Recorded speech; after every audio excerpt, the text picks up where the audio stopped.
Good morning, Ron, and good morning, everyone. It is Thursday, April 30th. Here's what's happening.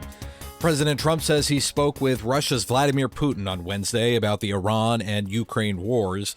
Trump told reporters Putin offered assistance during the phone call to help end the Iran war, specifically helping the U.S. retrieve Iran's enriched uranium. It comes as the Russian president met with Iranian officials this week and expressed his support for Iran. The Supreme Court has ruled that a New Jersey faith-based crisis pregnancy center may challenge a state subpoena that is demanding information about the organization's donors. In a unanimous ruling yesterday, the justices said the case could proceed in federal court.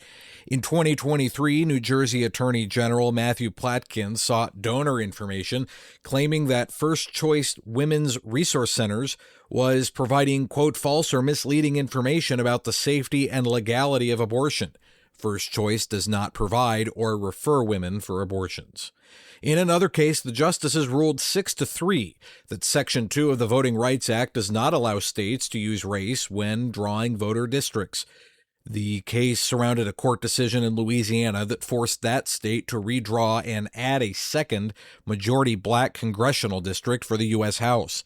Justice Samuel Alito, writing for the majority, said plaintiffs would have to show that racial gerrymandering or dilution occurs intentionally.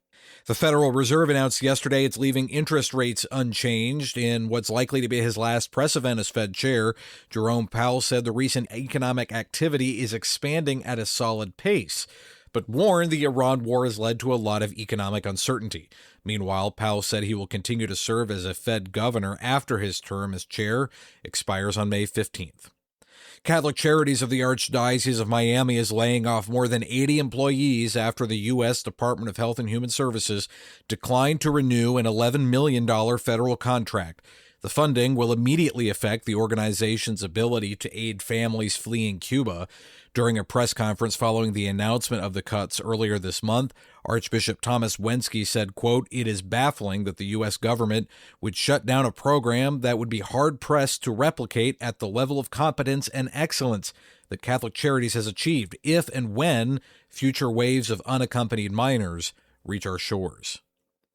And the Vatican Observatory has named 4 asteroids after key figures in history, including Pope Leo XIII.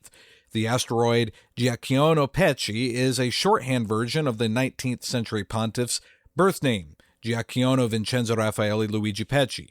Pope Leo XIII reestablished the Vatican Observatory after the loss of the Papal States. And that is the news this morning. I'm Matthew Handley. Back we go to Toledo. Here's Ron, Dave, and Pat.